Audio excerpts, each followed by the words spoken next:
டாடா படம் வெளியாகுது அப்படின்னா அந்த படம் ஹிட் ஆகுதுன்னா அடுத்து இன்னும் நிறைய படங்கள் நிறைய ஸ்டார்ஸோட ஒர்க் பண்ணி இப்படி தான் we've seen lot of directors. But அதை தாண்டி தன்னுடைய டீம் எல்லாருமே ஒரு டிரெக்டராக உருவாக்கணும், எல்லாருக்கும் ஒரு வாய்ப்பு கிடைக்கணும் அப்படின்னு தன்னுடைய பேனரை யூஸ் பண்ணி நிறைய பேருக்கு வாய்ப்புகளை உருவாக்கி கொண்டு இருக்கக்கூடிய என்னுடைய கணேஷ் கே பாபு அவர்களை அன்போடு மேலே கிடைக்கிறேன். I think this is a moment for him. ஒரு பெரிய கைத்தறி கொடுக்கலாம்னு நினைக்கிறேன். ஏன்னா as a பர்சனாகவும் சரி as a ஃப்ரெண்டாகவும் சரி ட்ரூலி an icon. அதே மாதிரி மாறனா ரெண்டு பேருக்குமே எனக்கு ஒரு பெரிய விஷயம். ஐ திங்க் வந்தவங்க எல்லாரும் மென்ஷன் பண்ணாங்கன்னா அந்த அளவுக்கு நீங்க சப்போர்ட் பண்ணிருக்கீங்க நான் நம்புறேன். ஸோ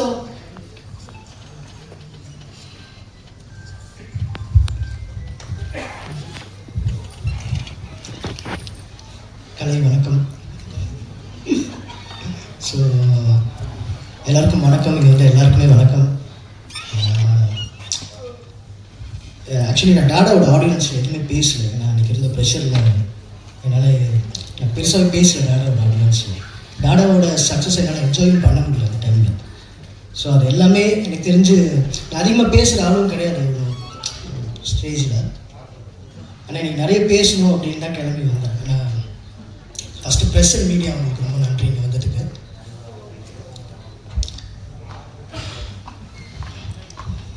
ஓகே, 13 வயசுலேருந்து டைரக்டர் ஆகணும்னு சொல்லி ட்ரை பண்ணுறது.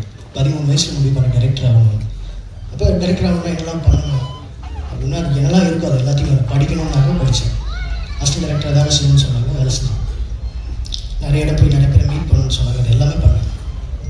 அது மட்டும் டைரக்டர் ஆகிட முடியுமா சினிமாவில் அப்படின்னா எனக்கு தெரியல. ஷார்ட் ஃபிலிம் எடுக்கணும்னு சொன்னாங்க, எடுத்தேன். மியூசிக் வீடியோ எடுக்க சொன்னாங்க, எடுத்தேன். எல்லாமே பண்ணேன். ஆனால் எங்கேயோ என்னால் டைரக்டர் ஆக முடியல. ஏதோ ஒரு இடத்துல ஸ்டக் ஆகிட்டே இருக்கு எனக்கு.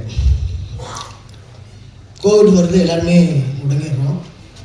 கோவிட் முடிஞ்சு வெளில வரும்போது இல்லை இது நமக்கு வராது போல், இது நம்மளோட ஒரு 10 வருஷத்துக்கு மேலே நம்மளே ஏமாற்றிட்டு இருக்கோம் போல் அப்படின்னு நினச்சிட்டு விட்டுட்டு வேறு வேலைக்கு போயிட்டேன். அப்படி ஒரு சுச்சுவேஷனில் ஒரு கால் வந்து கதை கேட்குறாங்க. போய் டாடாவோட கதையை சொல்கிறேன். ஒவ்வொரு நைட்டில் பார்த்தா படம் பண்ணணும்னு ஒரு சூழல் வந்து நிற்கிது. இப்போ போனேன், ப்ரொடியூசருக்கு போய் பேசுகிறேன். அது ஒரு லிமிட்டடான பட்ஜெட்டில் பண்ணணும், நிறைய கண்டெயின் பண்ணி பண்ணணுன்ற ஒரு கம்பல்ஷன் இருக்குது. ஸோ ப்ரொடியூசர் மட்டும் இல்லை, ஒரு டைரக்டராக நானுமே அந்த வேலையை பார்க்க வேண்டியது இருக்குது. நம்ம எங்கெல்லாம் கட் பண்ண முடியும், ப்ரொடியூசருக்கு எங்கே சேவ் பண்ணி கொடுக்க முடியும், இங்கே ஒரு இவ்வளோ அமௌண்ட் சேவ் பண்ணோம்னா நம்ம இவ்வளோ சீன் எடுக்கலாம், இப்படிலாம் கால்குலேட் பண்ணி ஒர்க் பண்ணுறோம். இப்போது கல்யாணம் வந்து ஒரு ஈவெண்ட் மேனேஜ்மெண்ட் கம்பெனி. ஃபஸ்ட்டு கல்யாணோட அசோசியேட் டைரக்டர் கிடையாது, அசிஸ்டன்ட்லாம் கிடையாது, கல்யாண ஃப்ரெண்டு. அசிஸ்டன்ட் அசோசியேட்லாம் கிடையாது, கல்யாண ஃப்ரெண்டு. ஸ்கூல்லேருந்து ஒன்றா படிச்சுட்டு என் கூட வந்து அவன் எப்போ அசோசியேட் ஆனாலும் எனக்கே தெரியாது. கூட ஒர்க் பண்ணா அசிஸ்டன்ட் டைரக்டருக்கு காசு கொடுக்கணும், இதெல்லாம் பண்ணணுமே. என்னடா ஒரு ஈவெண்ட் மேனேஜ்மெண்ட் கம்பெனி வச்சு ஒரு ஆஃபீஸ் ஆனால் அதில் போட்டு வச்சிருந்தான். இன்ஃபேக்ட் அவனோட வேலையை கெடுத்தது நான். அவன் நல்லா வேலை பார்த்து சம்பாதிச்சுட்டு இருந்தான். அப்படின்னோடனே உட்காந்துருக்கேன், என்ன பண்ணும், ஆஃபீஸ் போகணும், எனக்கு ஒரு ஆஃபீஸ் வேணும்டா அப்படின்ட்டு. ஏன் ஆஃபீஸாக இருக்கடா அப்படின்னு சொல்லிட்டு ஒரு ஆஃபீஸில் ஒரு கார்னர் இருக்கும், அதில் ஒரு டேபிள் போட்டு ஒரு சேர் போட்டு நீங்கள் ஒர்க் பண்ணிக்கோ அப்படின்னு என்கிட்ட சொல்கிறான். நாலு அடவில் பார்த்தீங்கன்னா அது என்னோட ஆஃபீஸ் ஆகிடுச்சு. அவனை விட்டான், பார்த்தா அவன் என் கூட சேர்ந்து வேலை பார்த்துட்டு இருக்கான். இது திட்டே உன் வேலை, நீ யாரோட ஃபஸ்ட்டு டேரக்டர் பண்ண பார்த்துக்கலாம் அப்படின்னு. அதான் கல்யாணம்.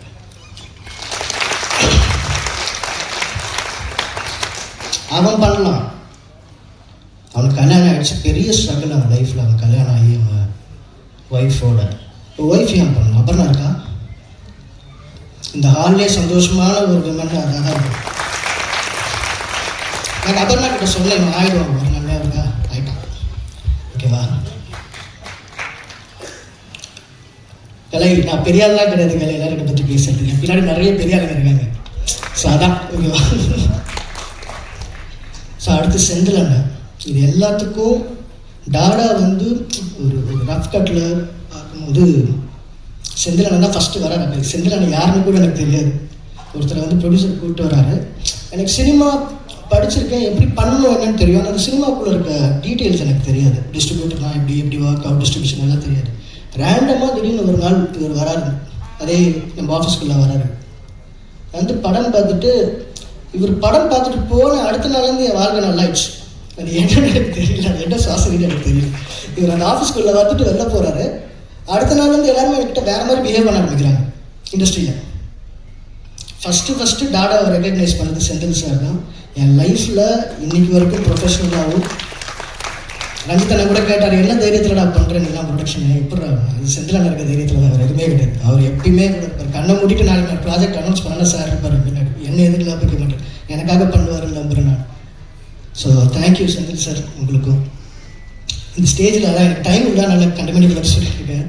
இந்த ஸ்டேஜில் டெக்னீஷியன்ஸாக வந்து நின்றவங்க, சீஃப் டெக்னீஷியன்ஸாக நின்றவங்க எல்லாருமே வந்து என்னோடய ஃப்ரெண்ட்ஸ் தான். ஒரு நாள் அந்த கல்யாணக்கிட்ட சொல்கிறேன், இந்த மாதிரி என்னடா பண்ண போகிறோம், இப்போ அசிஸ்டன்ட் டேரக்டர் வேணால் காசு கொடுக்கணும், வீட்டில் என்னடா பண்ண போகிறோம். அடுத்த டைம் பார்த்தா ஒரு டீம் கிளம்பி வரானுங்க, இந்த வேலையில் பட்டதாக பஸ் பிடிச்சவங்க அந்த மாதிரி ஒரு டீம் ஆஃபீஸ்க்குள்ளே வந்துட்டு இருக்கு. வந்து ஒருத்தன் பார்க்குறான், ஒருத்தன் அங்கேருந்து வரான், சதீஷ் இருக்கான், அவனும் ஒரு டேரக்டராக போகிறான். அடுத்து ஸோ அவனே என் ஃப்ரெண்டு பாஸ்கர் இருக்காரு, எங்கள் டீம் இருக்குது, ஜேபி இங்கே இருக்கான், சந்திரகாந்த், சனா, எல்லாருமே கார்த்திக், எல்லாருமே சொல்கிறேன். இந்த மாதிரி நிறைய பேர் வர போகிறாங்க இந்த இதில் வந்து. எல்லோரும் டேலண்டடான ஆட்கள். இந்த படம் அவங்களுக்கு தேவையானவங்களே எடுத்துருச்சுன்னு நான் நம்புகிறேன். டாடாவை சொல்கிறேன். இது டார்க்கே வந்து டாடாவோட தேங்க்ஸ் என்னை பொறுத்த வரைக்கும். இன்னைக்கு ஆக்சுவலி ஒரு நல்ல ஸ்பேஸில் இருக்கேன் இண்டஸ்ட்ரியில், ஓரளவுக்கு ஒரு ஸ்பேஸில் இருக்கேன். இன்னைக்கு இவங்களுக்கு நான் டார்க் பண்ணுறது பெரிய விஷயம் கிடையாது. எதுவுமே இல்லாமல் அவனுங்க இன்னைக்கு ஒன்று பண்ணானுங்க, அதான் டாடா. இது டார்க் பண்ணுறது ரொம்ப ஈஸி, டாடா பண்ணுறது ரொம்ப கஷ்டம். நான் எனக்கு சொல்கிறேன், இதுவாக சொல்கிறேன். ஸோ அவங்க எல்லாருக்குமே இது பண்ணணுன்றது தான் எனக்கு. அடுத்து பிளடி பாலிடிக்ஸ் அப்படி தான், அவனுக்கு ஒரு கதை இருக்குது, அந்த பிளடி பாலிடிக்ஸ் ஸ்டேஜில் சொல்கிறேன், இது டார்க் ஸ்டேஜ்னால.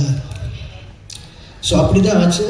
ஸோ செந்தில் அண்ணா வந்து கொடுத்தாரு. அது இது டார்க் வந்து என்னோடய ஃபஸ்ட்டு படமாக இருக்க வேண்டியது. டாடா பண்ணனா நான் டார்க் பண்ணியிருப்பேன். ஸோ அப்போது இவர் இப்போ மணிமாறன் இன்னொன்று சொன்னார், அவர்கிட்ட கேட்டேன் என்ன ஆகணும்னு, ப்ரொடியூசர் ஆன தலைவன்னாரு. அப்படியே தலைவர் எதுக்கு தலைவன் இல்லை தலைவர், ஒரு தேட்டரில் ஆடியோ லான்ச் பண்ணி தலைவர், அதான் என் கனவு அப்படி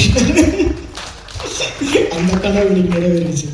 ஸோ அந்த இது அடுத்தது இந்த படம் வந்து நான் தனுஷ் சார் மைண்டில் வச்சு எழுதியிருக்காது. அவருக்கு பண்ணணும்னு ரொம்ப ஆசையாக இருக்கேன். அஜய் வந்து நிற்கிறான். எனக்கு கல்யாண்கிட்ட கேட்டுகிட்டே இருக்கேன், கல்யாணம் ஓகேவா கல்யாணம். நான் ரேண்டமாக ஒரு நாள் அஜய் பார்க்குறேன், நல்லா இருக்கேன், நெகிரமாக இருக்கேன் பையன்ற மாதிரி சார்கிட்ட சொல்லிட்டு போயிட்டேன்.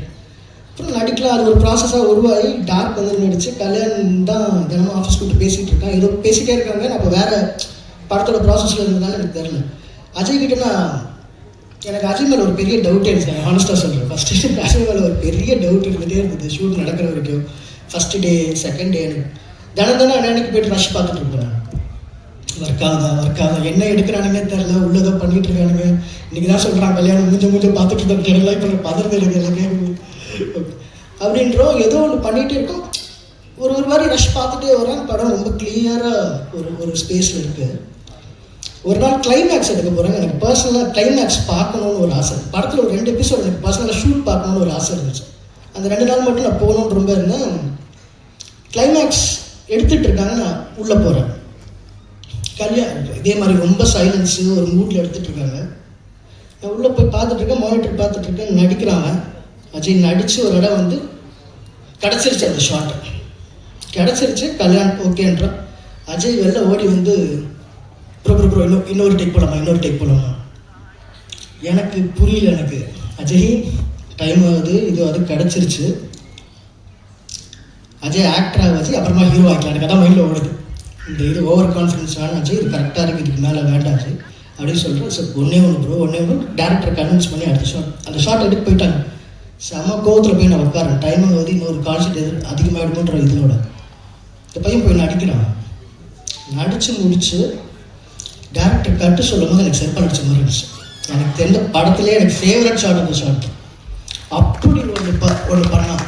ஆக்சுவலி எனக்கு ஒரு ஹேபிட் இருக்குது, எனக்கு தேவையானது கிடச்சிருச்சுன்னா அதுக்கு மேலே நான் ஸ்டப்பனாக போக மாட்டேன், அடுத்த ஷாட் போக மாட்டேன். அது என்னோட இது. அந்த இன்சிடென்ட்க்கு அப்புறம் நான் என்னோடய ஸ்பாட்டில் எந்த ஆர்டிஸ்ட் யாராக இருக்கட்டும், ஹீரோவாக இருக்கட்டும், ஒரு சின்ன ஆர்டிஸ்டாக இருக்கட்டும், கான்ஃபிடென்ட்டாக இன்னொரு டேக் கேட்குறாங்கன்னா நான் அதை அலோவ் பண்ணிடுறேன். அதை உங்ககிட்ட இருந்து தான் பண்ணிட்டேன். ஸோ அப்படி பர்ஃபார்ம் பண்ணியிருக்காப்புல. ஆக்சுவலி இந்த படமே அஜய் மட்டும்தான். இது ஒரு இந்த கேரக்டர் மேலே ட்ராவல் ஆகிற ஒரு கதை. ஒரு சிங்கிள் ஹேண்டடாக இது ஒன்று சொல்லுவேன், இது அஜயோட ஃபஸ்ட் ஃபிலிம்னு சொன்னால் யாருமே நம்ப மாட்டாங்க. அந்த மாதிரி பெர்ஃபார்ம் பண்ணியிருக்காரு. All the best. எங்கள் பிரதர் எப்பயுமே இருப்போம், நிறைய பண்ணுவோம். வந்ததுக்கப்புறம் எனக்கும் ஒரு படம் பண்ணி கொடுங்க ப்ளீஸ். ஓகே. அஞ்சனா ஸோ அப்பா எப்பயுமே கூட இருப்பார். டோன்ட் வரி, அந்த பிரதர் கண்டிப்பாக கூட இருந்து என்ன ஹெல்ப்னாலும் பண்ணி கொடுப்போம். ஓகே, நல்லா பண்ணிட்டீங்க, பிளடி பாலிடிக்ஸ் சூப்பராக பண்ணிட்டு, don't worry, your future is great. Okay, so அடுத்த டெக்னீஷியன்ஸ் எல்லாமே கதர், டிஓபி, நவி சக்தி, இவங்களாம் எனக்கு இவங்களாம் டாடாவில் பார்க்கும்போது எனக்குலாம் படம் பண்ண வந்தவங்களான்ற மாதிரி இருக்கும். டாடா ஃபஸ்ட்டு ப்ரொடியூசர் உள்ளே வந்து டாடாவோட ஆஃபீஸை பார்த்து பயந்துட்டாரு. இவங்களாம் படம் பண்ணுவானுங்களா, எல்லாம் சர்க்கஸில் வந்தவங்க மாதிரி இருக்கானுங்க. அப்படிதான் பார்த்தாருங்க. போக அந்த கமிட்மெண்ட்டோட ஒர்க் பண்ணுவோம், ரொம்ப ஜாலியாக. ஏன்னா ஃப்ரெண்ட்ஸோட ஒர்க் பண்ணும்போது கம்ஃபர்டபுளாகவும் இருக்கும், தொல்லையாகவும் இருக்கும். நம்ம ஏதாவது டேரக்டர் ஸ்பேஸில் அவனுக்கு திட்ட பயமாகவே இருக்கும். அவனுக்கு திட்டுறது எனக்கு தெரியும், திருப்பி திட்டிடுவானுங்களா அவ்வளோ பேருக்கு முன்னாடி. என்னடான்னா எனக்கு அந்த பயத்தோடய அவனுக்கு ஹேண்டில் பண்ணிருக்கேன். ஸோ சூப்பராக ஃப்ரெண்ட்லியாக ஏறக்குறைய ஒரு 15-20 வருஷத்துக்கு மேலே எனக்கும் 20 வருஷத்துக்கு மேலே எனக்கும் கல்யாணம் பழக்கம். ஸோ அந்த ஸ்பேஸில் இன்றைக்கி வந்து இங்கே நிற்கிறது ரொம்ப எனக்கு ஹாப்பியாக இருக்குது. யாராவது தேங்க் பண்ண விட்டேனா தெரியல, என்ன பேசிட்டு எல்லாம் தேங்க் பண்ணுறேன். சாரி, மியூசிக் டைரக்டர் மனு ரமேஷன் சார். அவர் இல்லை, இன்னொரு படத்தில் பிஸியாக இருக்கிறதுனால வர முடியல அவரால். அவர் வந்து நான் அசிஸ்டன்ட் டைரக்டராக ஒர்க் பண்ண ஒரு படத்தோட மியூசிக் டைரக்டர். எனக்கு ரொம்ப பர்சனல். அவர் தமிழில் ஒரு படம் பண்ணியிருக்காரு, பிடிச்சிருக்குன்னு ஒரு படம் பண்ணியிருக்காரு. இவர் அசோக் சாரை வச்சும் இவர் நம்ம பார்த்துருப்பீங்க, பிடிச்சிருக்காரு. ரொம்ப பியூட்டிஃபுல்லான ஒரு படம், சவுண்ட் ட்ராக்ஸ்லாம் எக்ஸ்ட்ராடினரியாக இருக்கும். அப்போலேருந்து எனக்கு அவர் கூட இன்ட்ராக்ட் பண்ணிருக்கேன். இந்த படத்துக்கு பயங்கரமாக எனக்கு தெரிஞ்சு அவருமே ரொம்ப புதுசாக இருப்பார். ஒரு புது மியூசிக் டைரக்டர் கிடைச்ச மாதிரி தான் நமக்கு இருக்கும். அவருக்கும் வாழ்த்துக்கள்.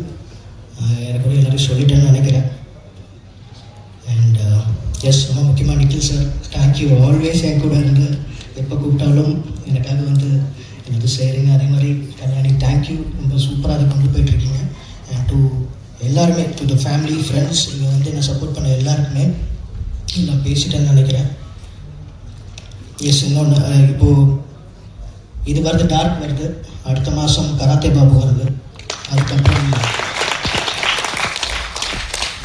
பிளடி பாலிடிக்ஸ் வருது. ஸோ ஒரு 3 மாதம் ரிப்பீட்டடாக நீங்கள் வர வேண்டியது இருக்கும். ஸோ ரெடியாக இருக்குது. தேங்க்யூ, சப்போர்ட் பண்ணுங்கள் இந்த படத்தை. ஆமாம், எமோஷனலாக இருக்கிறதுனால நிறைய மறந்துடுறாங்க. பாக்யராஜ் சார், நட்டி சார், அதே கல்யாணம் சொன்ன மாதிரி இவங்க 2 பேர் தான் ரொம்ப senior most actor. Bhagyaraj sir வந்து டாடாலே எனக்கு பயங்கரமான எக்ஸ்பீரியன்ஸ். நான் எழுதும் போது சில விஷயம்லாம் எழுதுவேன் பாக்யராஜ் சார். வயசில் பெரியவராக இருக்கார், இதெல்லாம் எப்படி சொல்லுவார், சரி வேண்டாம் அடிச்சுட்டு எல்லாம் நினச்சிட்டு போகிறான்னு சொல்லிட்டு நான் ஒன்று ரொம்ப டீசெண்டாக எழுதி எடுத்துகிட்டு போவேன். தம்பி இதென்ன இப்படி இருக்குது வேணாம்னு சொல்லிட்டு என்னோட ஒரு 3 மடங்கு அதிகமாக அவர் எழுதுவார். எல்லாமே எழுதி அதை பேசிட்டு போவார் அவர். ஸோ அந்த மாதிரி ஒரு ஃபன்னான ஒரு பர்சன் அவர் ஜீனியஸ். அவர் கல்யாணம் கூட வந்து ஸ்கிரிப்டெலாம் எழுதி கொண்டு போகிறான். நான் சொன்ன கல்யாண ஸ்கிரிப்டெல்லாம் அவர்கிட்ட கொண்டு போகாத, நான் சொல்கிறத கேளு, விட்டுட்டு அவரே ஒரு பண்ணுவார். நிச்சயமாக என்ன பண்ணணும்னு மட்டும் சொல்ல அவர் பண்ணிடுவார். அப்படின்றது அந்த ஸ்பேஸில் இறங்கி அடிப்பார். எதை பற்றி கவலைப்பட மாட்டார். நம்மளுக்கே கூச்சமாக இருக்கும் சில விஷயம்லாம், அதெல்லாம் எடுத்து எழுதுவார். அவர் எழுதி இதெல்லாம் பண்ணலாம் அப்படின்வார். ஸோ அந்த மாதிரி ஒரு யூத்ஃபுல்லான ஒரு ப்ரில்லியன்ட் என்ன சொல்கிறது, ஒரு ரைட்டர், ஸ்க்ரீன் பிளே ரைட்டர். நீங்கள் இன்றைக்கி ஒரு கதை சொல்லிவிட்டு நீங்கள் இன்னும் 2 வருஷம் கழிச்சுட்டு அவரை மீட் பண்ணிங்கனாலும் அந்த கதையை அப்படியே ஞாபகம் வச்சு சொல்லுவார். நம்மளுக்கு தெரியாத விஷயத்தை ஐடென்டிஃபை பண்ணி நம்ம கதையில் இருக்கிறதா சொன்னார். பயங்கர சப்போர்ட்டிவாக இருப்பார். ஸ்கிரிப்ட் இறங்கி வேலை பார்ப்பார். எங்கே உள்ளே வரணும், எங்கே வெளில போகணும் அவருக்கு க்ளீனாக தெரியும். இந்த மாதிரி விஷயங்கள்லாம் நான் அவர்கிட்ட கற்றுக்கிட்டே இருந்தேன், டாடாலையும் சரி டார்க்லையும் சரி. ஸோ அது ரொம்ப மெமரபிளான ஒரு விஷயம் அவர் கூட ஒர்க் பண்ணலாம். அவர் பார்த்தா சினிமாவுக்கு வந்தோம், இன்றைக்கி அவர் கூட ஒர்க் பண்ணுறோன்றதுலாம். நட்டி சார் அதே தான். நட்டி சார் வந்து திடீர்னு மணிமாறன் சொல்கிறார், 2 நாளில் தலைவா, நாளைக்கு ஷூட்டிங், இன்றைக்கி ஈவினிங் போய் பார்க்குறோம். நாளைக்கு ஷூட்டிங். அவருக்கு அந்த கேரக்டர் பண்ண வேண்டியவர் கடைசி நேரத்தில் பண்ணலன்ட்டார். கல்யாணம் ஷூட் பண்ணிருக்காங்க, நாளைக்கு இருக்குது. இவர் நட்டி சாரை போய் பார்க்கலான்றாரு. எனக்கு தலைவா என்ன தலைவா விளாண்டுறீங்க, நட்டி சார் நாளைக்கு ஷூட்டிங் நீங்கள் எப்படி தலைவர் போய் பார்க்குறேன், நீங்கள் வாங்க தலைவர் போய் பார்ப்போம் அப்படின்னா போய் பார்க்குறோம். அவருக்கு ஏதோ டாடான்னு அந்த கலை சொல்ல மாதிரி அவன் டாடான்னு ஒரு படம் எடுத்து தொலைச்சிட்டான். அதை வச்சு எல்லாத்தையும் பண்ணுறதுனால அவருக்கு டாடா பிடிக்கும் போது போடாட டாடான்னு அந்த ஒரு விஷயத்துக்கு தான் பண்ணார். அதான் சொல்ல கிட்ட டாடாக்காக பண்ணுறது அவர் உள்ளே வந்தார். லைன் சும்மா ஒரு 2 லைன் சொன்னார். ஓகே, நான் டாடாக்காக பண்ணுறது உனக்கு பிடிக்கும் எனக்கு அப்படின்னு சொல்லி அப்படியே அடுத்த நாள் வந்துட்டார். வந்து நடிச்சு கொடுத்துட்டு போயிட்டார் அவரும். ஸோ எனக்கு ரொம்ப பிடிச்ச 2 கிரேட் லெஜெண்டரி ஆக்டர்ஸ் அவர் கேமராமேன். ஸோ அந்த மாதிரி இந்த 2 பேர் கூட க்ளோஸாக பழகிறதுக்கான வாய்ப்பு எனக்கு கிடச்சிது இந்த படம் மூலமாக. ஸோ அதுக்கும் நன்றி. வந்திருக்க திருப்பி அதில் வந்திருக்க எல்லாருக்குமே நன்றி. அகைன் இந்த மாதம் டார்க், அடுத்த மாதம் கராத்தே பாபு, அதுக்கு அடுத்த மாதம் பிளடி பாலிடிக்ஸ்.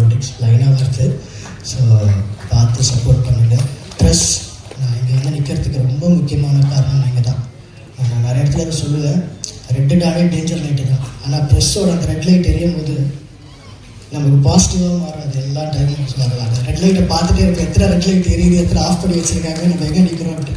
ஸோ உங்களுக்கும் நன்றி. டாடாவை கொண்டு போய் எப்படி சேர்த்துங்களோ அதே மாதிரி இந்த படத்தையும் கொண்டு போய் சேர்த்துக்கணும், உங்கள் கடமையை பண்ணிவிடுங்க எங்களுக்காக. ஏன்னா நானும் ப்ரெஸ்லேருந்து வந்து ஒரு பையன் தான், ப்ரெஸ்ஸில் ஒர்க் பண்ணியிருக்கேன். சாப்பிடாம காலையில் அதே டீ பிஸ்கெட்லாம் சாப்பிட்டு அங்கே போய் நின்று பிரேக்ஃபாஸ்ட் கூட சாப்பிடாம